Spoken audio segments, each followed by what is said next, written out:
Hello everyone, and I'll be playing KnitBone, and we play as a therapist who's in his, therapy session, but the therapist ends up coming out more traumatized than the actual patient itself, so let's play.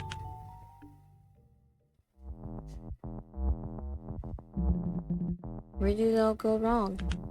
Right, I shouldn't have had insomnia in the first place.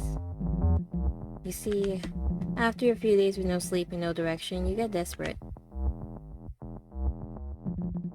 If I could turn back time, I would never have stepped through that door. My footsteps felt too loud as I walked. The hallway smelled old and dusty, the carpet ugly and stained. My thumb came brushing over my card in my pocket. 1408, just like the card said. That's the room I've been trying to track down. After a tour of what felt like the world's most depressing maze, I finally spotted the door. The little brass number on it looked shiny and new. It didn't fit with the rest of the dingy hallway. I stopped, my hand hovering in the air. I wasn't sure if I should knock. Part of me just wanted to turn around and leave.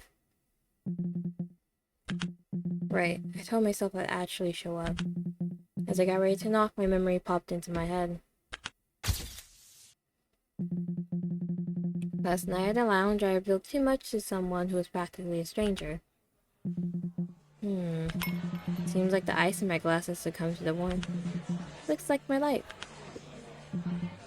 My name's Eden, a psychology major, voted as most likely to succeed. But that was years ago, when I had direction in my life. Now I'm barely surviving on cheap coffee and no sleep. I changed 3 jobs in just 12 months. Every fresh start only left me more tangled in doubt. And yeah, I ended up even more lost. I don't even recognize who I am anymore. The door opened, but at first I hardly registered it.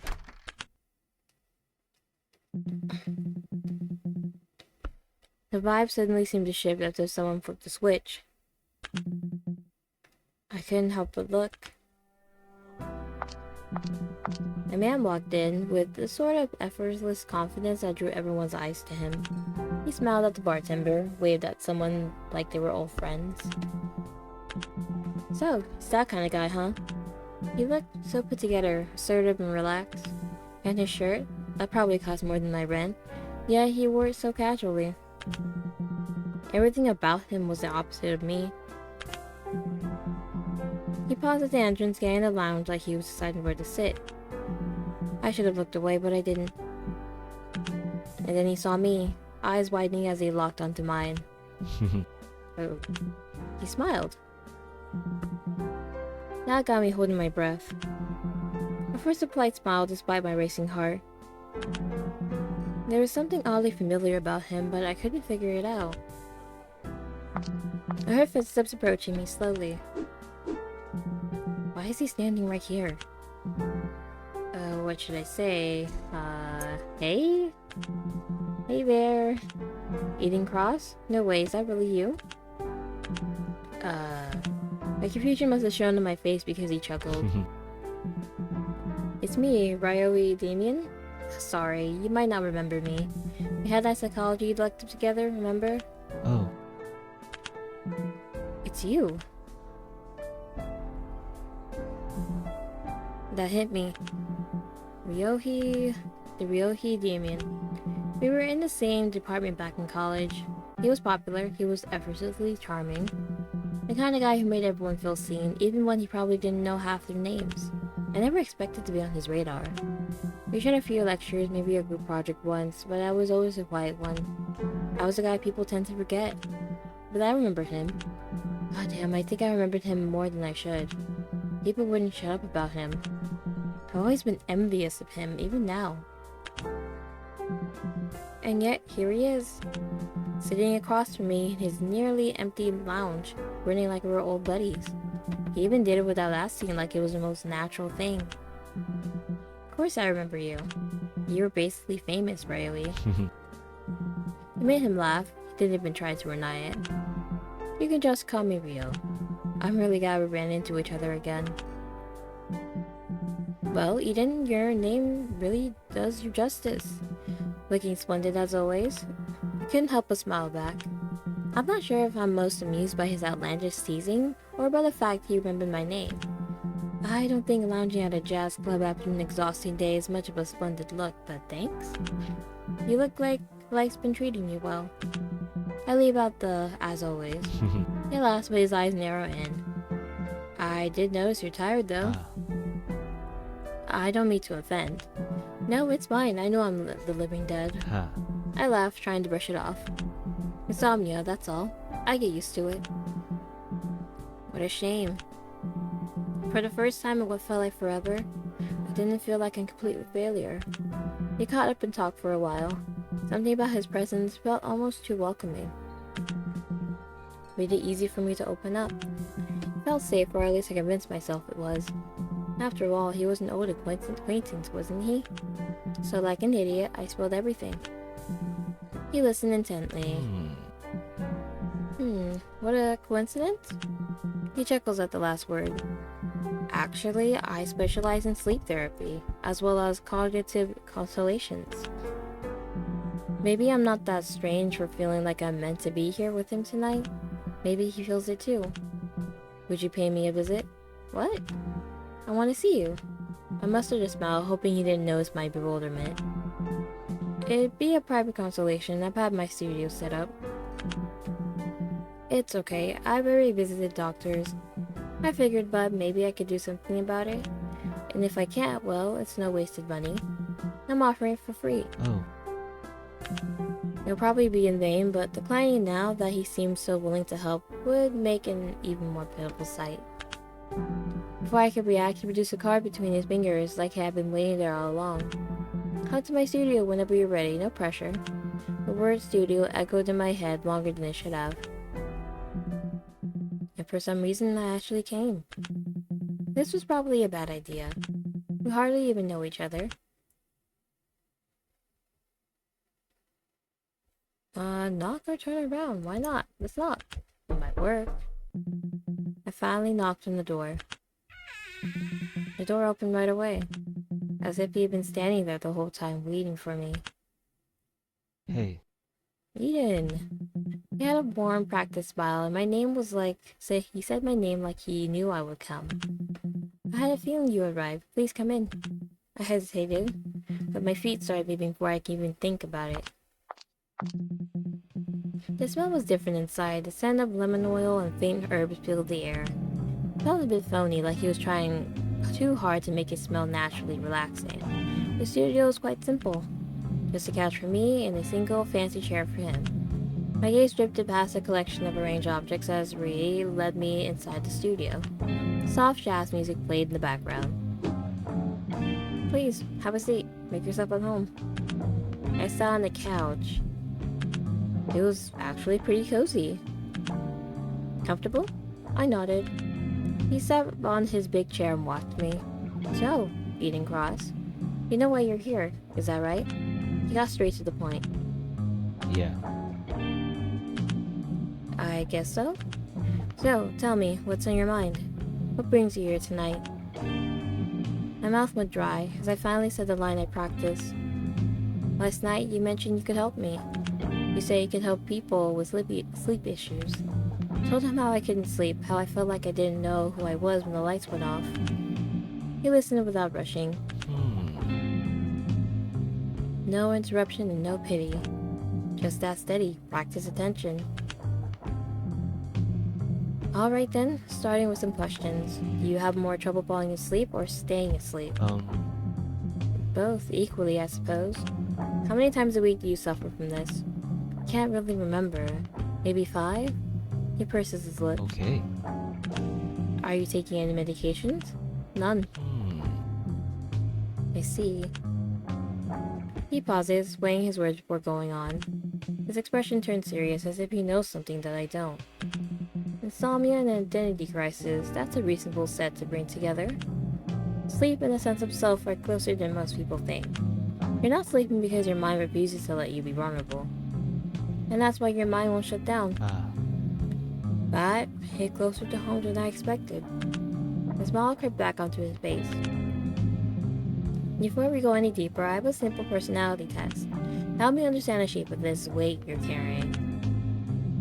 It requires a bit of trust, I know, but it would help me understand. I really think you should take it. Yeah, let's take it, why not? Okay, Rio, let's do it.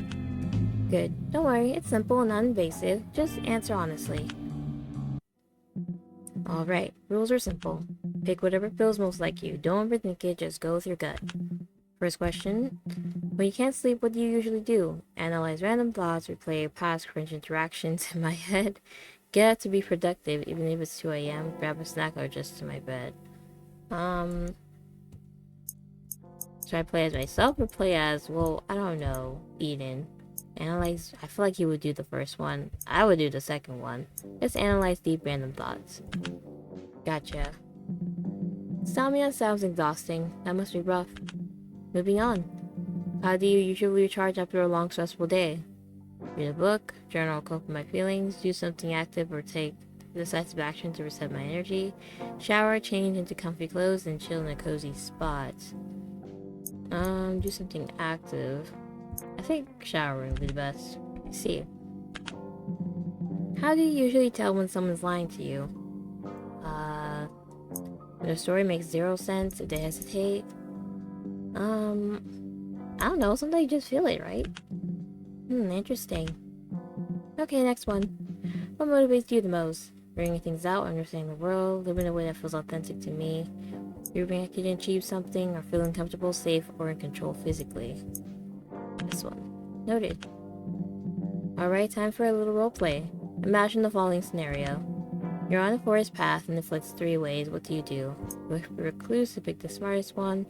Reflect and go with the path that feels right. Pick one fast and move, no hesitation. Test each path physically to see which one is more safe and comfortable with the path.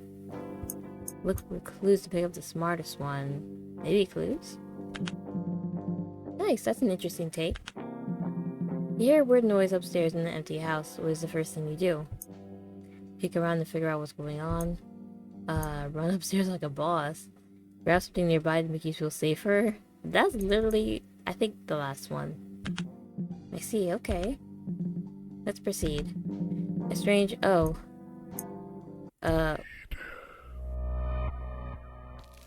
Huh? This is very weird. What's wrong? Did something catch you off guard? Well, would your reaction align with the choice you made earlier? Let's continue. No need to dwell on it. Okay, roleplay's over. Let's get back to the test. Which compliment do you like the most? You're sure, sharp and smart. Thick and honest. Brave and bold. You seem steady and chill. Sharp and smart. We're nearing the end. Which word resonates with you the most? Luminous, pulse, flame, balance. Balance? One final question. Which word resonates with you the most? Logic, ethics, violation, physics. Logic? Congratulations, you completed the questionnaire. I'll review and present your results now. Huh. You're not anything, are you? He smiled, but it didn't reach his eyes. The silence that followed feels like a test. You didn't fit any box. That's interesting. I thought I liked predictable people. Maybe I like this more. Thanks for that. I learned a lot about you today. I've actually wanted to be closer to you since college, and it means a lot to finally be here with you now. Shall we move on? Remember, this is all just for fun. Don't take the results too seriously. His tone stayed gentle, though there was a weight behind it. Thank you. You've given me quite a clear impression. Yeah. What the hell was that? Oh, perfect. Now I'm hallucinating in the middle of this therapy. Should I just chalk it up to sleep deprivation and call it a day? What should I do? I'm definitely gonna bring that up. That was really creepy. Yes? Did you happen to see that? See what? Never mind. An awkward silence settled between us. His eyes flicked up to mine. What you showed me earlier tells me enough, more than enough. Your sleepless nights, he paused. His gaze was piercing, studying me like I was some kind of specimen. Your insomnia isn't a mistake, it's a pattern. Your mind is stuck on a loop. Regular therapy won't work for you. What your mind needs is a key to redistribute the weight. What I want to propose isn't therapy at all. Think of it more as sort of a guided ritual. Ritual? That's an interesting choice of words. I'll give you a small, specific task to complete. They'll require precision and focus. The goal is to give the burden a new place to rest so that your mind can finally be at peace. It's an unconventional path and it requires absolute trust. Not just in me, but in yourself. He was quiet for a moment and stared at me. I can't force you to do it. This only works if you choose it. You can leave now, but that means going back to your restless routine. Or you can agree to session 2. That's where we really begin. That felt like a challenge. So Eden, what do you think? Proceed with session 2? Yeah. Good. Rio smiled deepened as if the answer had been inevitable. Hold on a sec. He stood and began rummaging through the shelves, his movements smooth and deliberate. Suddenly the air went still, lingering thick with every breath. The faint, pleasant scent of lemon oil and hers felt even more synthetic, like cheap air freshener. When he returned, he was holding a small, ornate box. Then let's begin session 2. His voice was lower now, a smooth, deep sound that silenced the room. The feeling of being in a safe place was starting to fade. He moved to the table and sat directly across from me, a subtle shift that made him the focal point of the entire room. Before we begin the exercise, I want to ask you something, Eden. What is your opinion on devotion? Is he trying to recruit us into a cult, or... Devotion to what? The question was so left field that I can only blink. To anything, whether it's a person, an idea, a god. I hesitated. It felt like a trick question. I mean, I guess devotion is like a form of trust, right? Trust? Yeah? I guess it's a form of absolute trust. Devotion is like an anchor, something to hold on to when you're lost. Okay. An anchor? Yes. A worthy cause requires unwavering trust. He looked satisfied as if I'd given the correct answer. He paused, his expression shifting into something that looked unnervingly like a confession. I used to know people who were part of a group. They were devoted to a singular idea. They believed that to truly change, to become more than what they were, they had to give up a part of themselves. My skepticism must have been obvious. This had nothing to do with insomnia. This was about something else entirely. He thought of it as reaching a new level. To an outsider, the methods might have seemed extreme, maybe even cruel. He continued, his eyes searching mine, gauging my reaction. But that's what they believed. They believed true enlightenment required total devotion, and that you couldn't become whole until a part of you was given away. I couldn't make sense of what he was saying. Everything he said sounded so like cult nonsense. He seemed completely convinced himself. Aha. My apologies. I didn't mean to bring that up. He waved a hand dismissively, and the philosophical conversation ending as abruptly as it began. Now let's move on. He opened the velvet-lined box. Inside, nestled in black satin, were 6 unlit candles of varying heights. Let's play a game, Eden. This is a focusing exercise. He lit the candles and set them on the table in a chaotic line. The objective is simple. Arrange these candles from shortest to tallest, and left to right. Oh. That sounds easy. Without thinking, I reached for the nearest one. His hand shot out, not touching mine, but hovering just above it. No. Nuh-uh. There are rules. His tone was now flat, sharp, and cold. Discipline is paramount. You have exactly 4 moves. A move is a swapping of any candles. Exceed 4, and the pattern is irrevocably broken. Do you understand? Hold up. Let me do that again. Okay, let's play a tutorial with both candles and 3 moves. This is the shortest, right? Shortest to tallest? Oh, right, I gotta arrange them. So like this?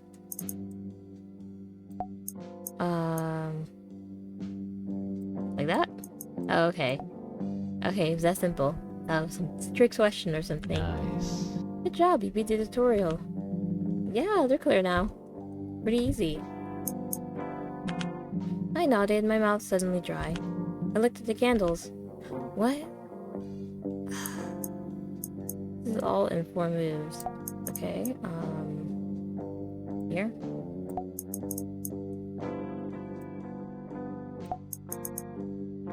That? Yeah, Nice. great job. I believe we're ready for the next challenge. Do you think you can sort 7 candles in 4 moves? I guess. Let's do it. Good luck. So that's the tallest. It will go here.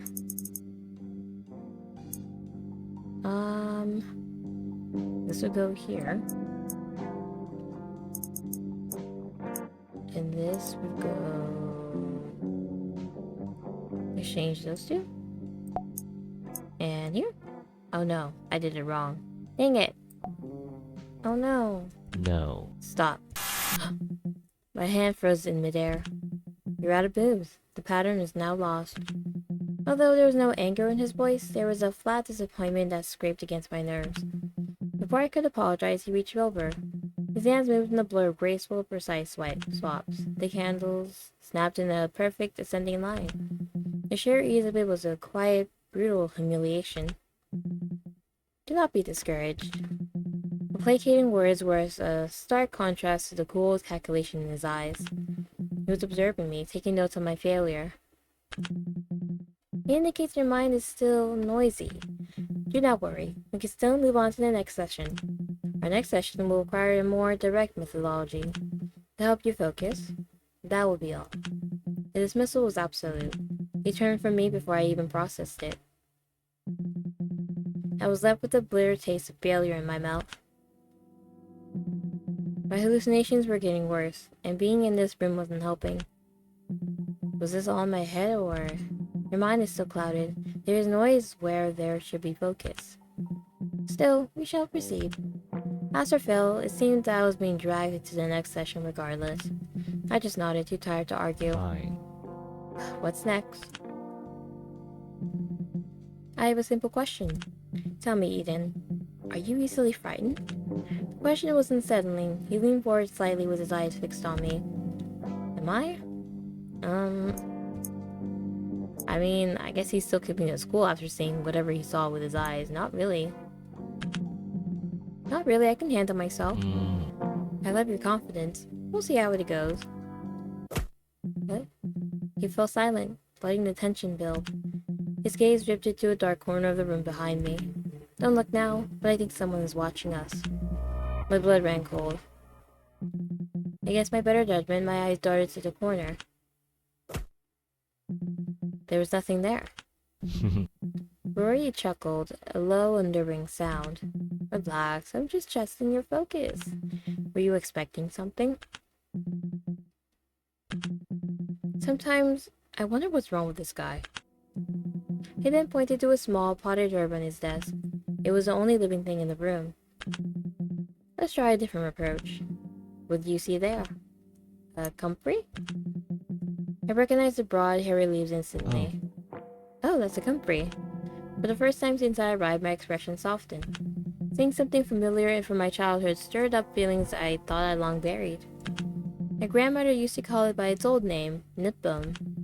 Ryori seemed surprised by my sudden shift in mood, though he masked it with a smile. KnitBone, an interesting name. He said it could heal broken bones. But some breaks aren't in the bone, are they, Eden? I say quietly, letting his words settle in the air between us. Well, some breaks are deeper, and no herb can fix them. The irony is, in the past, people thought comfrey or KnitBone was safe to use in any way, inside and out. The studies have shown that ingesting it can be toxic. He was talking about the plant, but his eyes told me he meant something else. His expression soured, his voice taking on a bitter, sharp edge. Listen, Eden. There are people obsessed with cures like that. He looked past me, his eyes some focus lost in the memory. Just like you. They were also searching for ways to heal themselves, mentally or physically. When they're desperate enough, they find a community that promises something more than just a fix. Their philosophy was simple, at least on the surface. To become enlightened, you had to give something away. They call it an offering to some cosmic entity. He let out a short, harsh laugh that held no mirth. But offering was just a pretty word for ritualized murder. What? They had this twisted logic. They believed pain was currency, that you can only heal your wounds by taking on another's life. Why is he telling me this? His voice cracked, the mask of the calm therapist completely gone, replaced by a raw, burning anger. It would make you believe that ending someone's life wasn't wrong, it was kindness. They said you weren't a killer, you were an angel, taking their pain away so they could finally rest. And their death? That was supposed to be your reward, your new weight to carry. It was all a lie to control you, a lie to break you down and own the pieces. The therapist I came to see was gone. In his place was just a man, terrified of his own hands. Every word he spoke was coming at me too fast. I couldn't process it all. He stood abruptly, his chair scraping back. The outburst was so sudden, so violent that it made me flinch. But I saw it for what it was. I ended that bullshit, so I took on the burden for myself. He stared at his own trembling hands, a flicker of some desperation in his eyes. It's supposed to be over, but it just doesn't disappear. He stood there, breathing heavily, hands molded into fists so tight his knuckles turned bone-white. I started to realize he was talking about his past. Wait, was he in a cult? This guy wasn't just troubled, he was haunted. And for a second, I forgot to be scared and just felt a weird pang of pity. Should I say something? Should we maybe... Hey, are you okay? Don't kill us, please. Real? Are you okay? He sank back into his chair, visibly forcing himself to be calm. I apologize. That was unprofessional. Anyways, all of that was just an attempt to open your mind. Looks like it's ready, so let's use it. He opened a drawer and started rummaging it. I just stood there, frozen. How did his moves shift so quickly? Suddenly, his words from our first session about a guided ritual took a much darker meaning. A cold dread washed over me. What if this isn't therapy? He's not even trying to fix my insomnia. Instead, he's trying to do something else, with me as his test subject. Oh. I found it. He then took out a pendulum, a pointed crystal on a silver chain. It looked less like a therapist's tool and more like a ritual object. He stepped closer to me. Doubt wrapped my mind like chain, choking me with every thought. What is he going to do to me?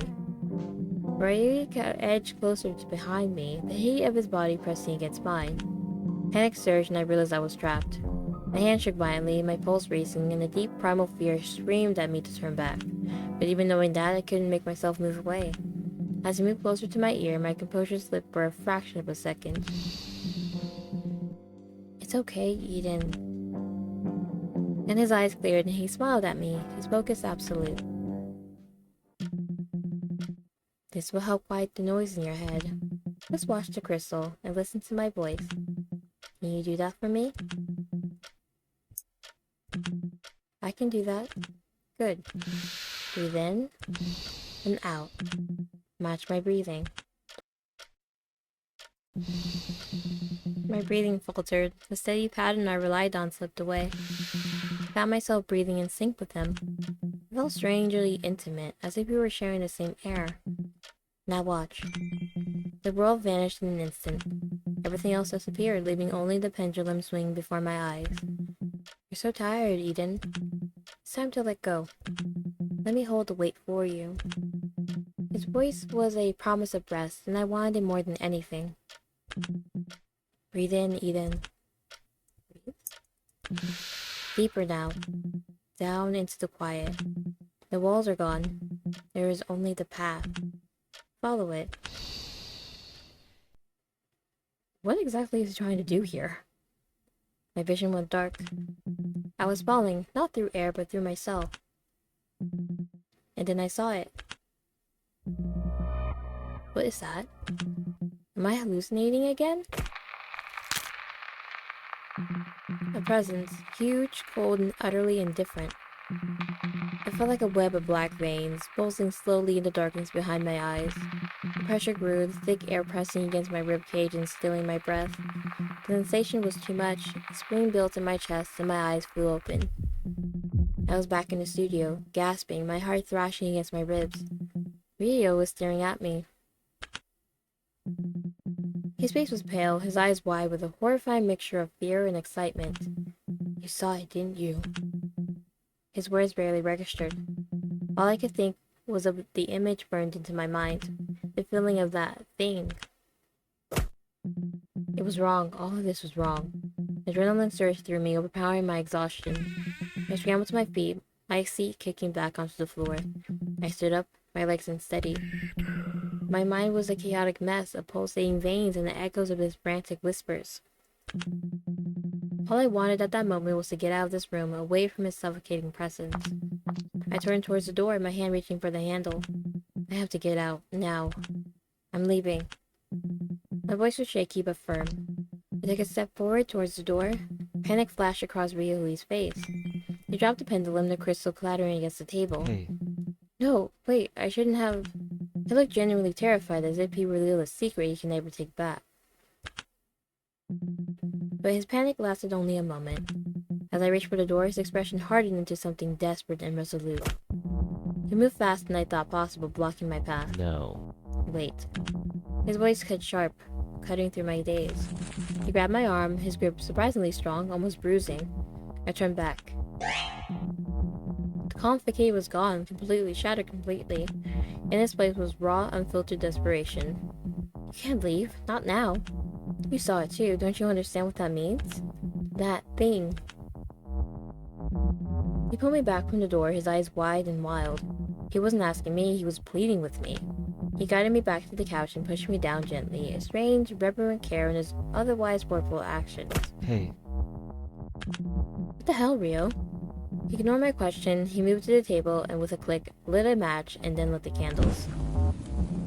As the flames grew, the room transformed. It was no longer a studio, it was an altar. And that was the offering. He sat down across from me again, the firelight craving deep shadows into his face. He looked older, burdened by the weight, beyond my comprehension. What you saw is not just a thing, it has a name, a purpose. It's my death, passed down through generations of my family, all under the guise of enlightenment.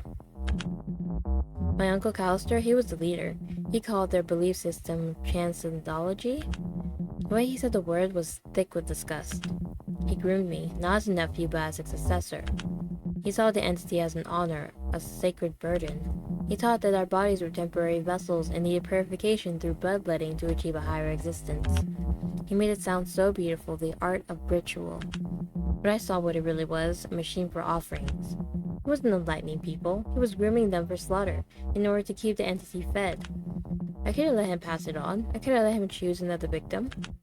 So, I took it from him. The silence in the room was deafening, broken only by the crackle of the candle wicks. What do you mean? I killed him, Eden. I killed him. I plunged his own ritual knife into his chest.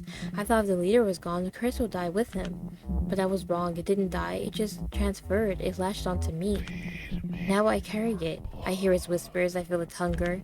I buried his face in his hand, his shoulders trembling. This was it. The full, horrifying truth, the core of his madness. He looked up and his eyes were glistening with unhushed tears. But beneath the pain, there was something else. A chilling, obsessive focus. And it was directed at me. And that's why I need you, Eden. I've been watching you. Even back in college. What? You were always so quiet, so self-contained.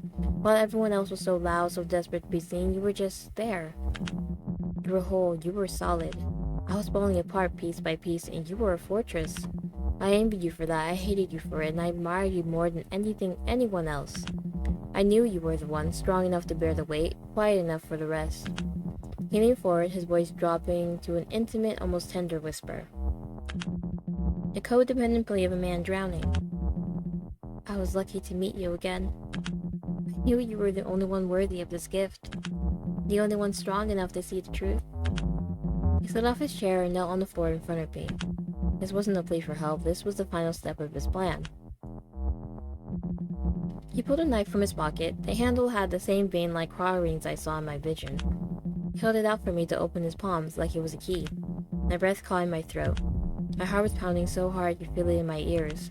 This was insane. Completely insane. But looking at him kneeling there offering this purpose, another thought crept in my mind. A horrible, tempting thought. He's not asking me to die.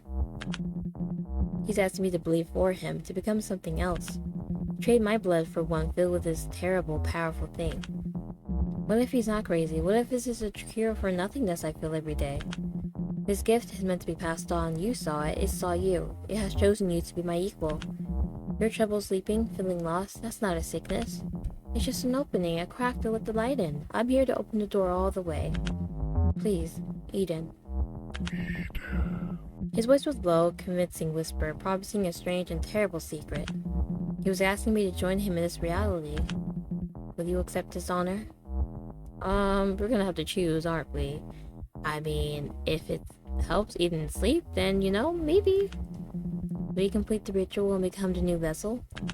Will you sacrifice your blood for me? The question hung in the air, suspended between the flames of the 7 candles. My heart hammered against my ribs. This was the final ritual, the final choice. Your choice... Accept. What? I peered down at the knife in his hands and presented to me like a trophy. Like it's something to be revered. Like I was something to be revered as long as I took that knife from him. Ryoi, what the hell are you doing? Get up. But Ryoi doesn't move. The knife lays in his palm, glinting in the simmering candlelight. Slowly I reach out, unable to stop my hand from shaking as our skin brushes against each other, the handle making its way inside my loose grip. I turn the knife upside down, and my heavy heart sinking into my stomach. No, this isn't right. Ryoi isn't in his right mind, neither am I. This is messed up. Rio, I can't. What? He's still kneeling, but his glare has shot up towards me, oozing such volumes of disgust that I maybe take a step back. How could someone on his knees be so full of authority still? What did you say? He sounded otherworldly, less of a man, more like an entity. The words twisted in my throat. Panic seized me, fear freezing my blood, and for a split second, I almost shifted the blade towards the flesh in my palm, ready to slice. But I snap out of it. I hold the knife away from my body, putting it back into Rio's outstretched hands. No, I won't. No. I won't do it, Rio. Silence fills the room. His expression is unexplainable, an agglomeration of surprise, horror, and fury. Piping hot fury, which traveled from his pinpoint pupils down to the goosebumps on the back of his hand. Uh-oh. Then he moved. Faster than I could have stopped him. Before I knew it, his hand was gripped around my neck, the other pushing the knife against my hands. Take it. The room trembled beneath his cries.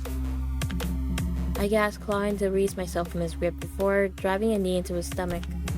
He caught me off guard quick enough to drop me, but the knife was still in his hands. As I tried to step sideways, he lurched me back to my wrist, gripping tight enough to snap bone.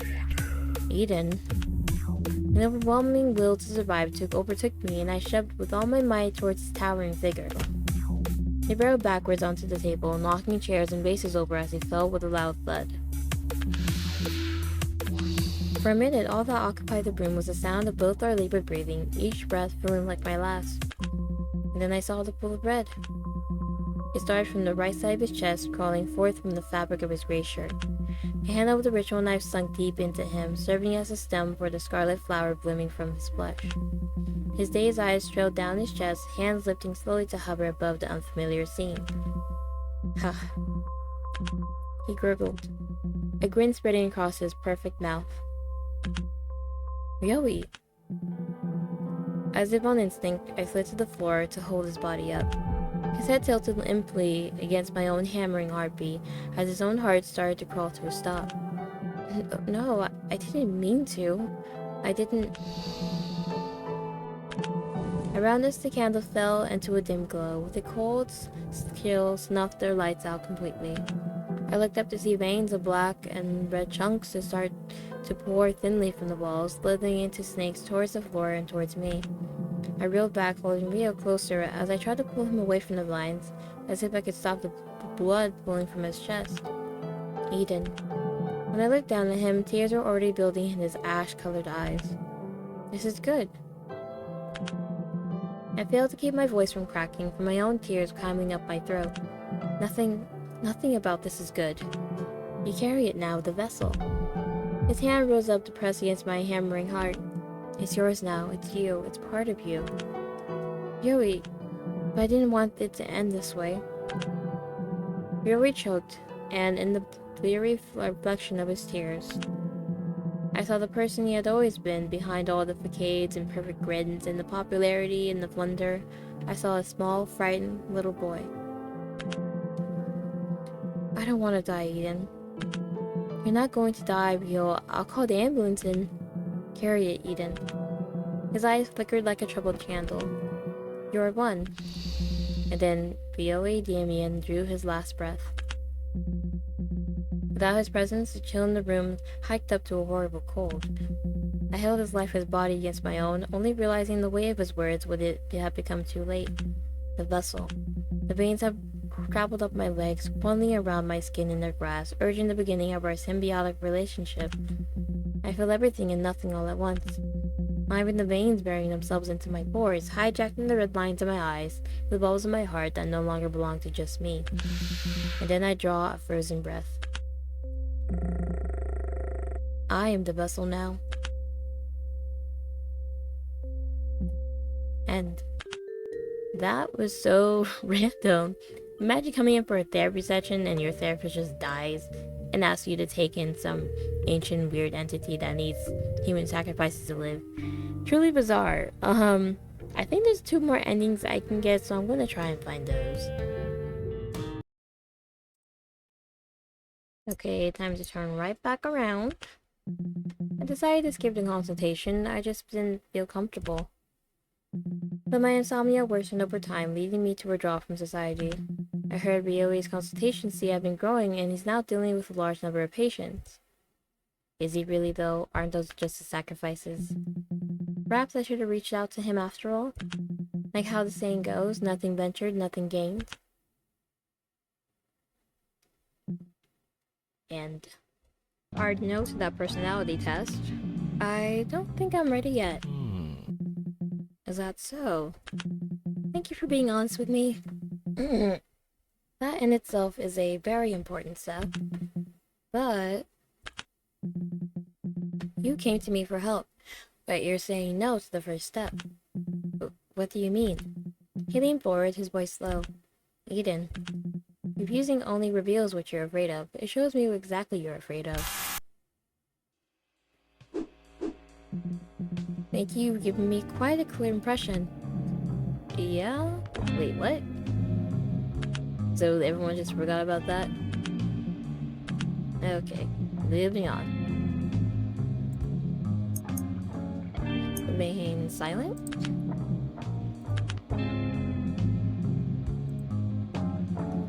And no to that. Part 2 of the session. Ryohei inclined his head slightly. Surprisingly, there was no hidden disappointment. I understand. I'm sorry, Ryo. It's okay, you can take your time. The offer still stands if you change your mind. Here, you can keep my number. Don't hesitate to reach out, even if you just need to talk. I'm sure that your sleepless nights will bring you right back to me.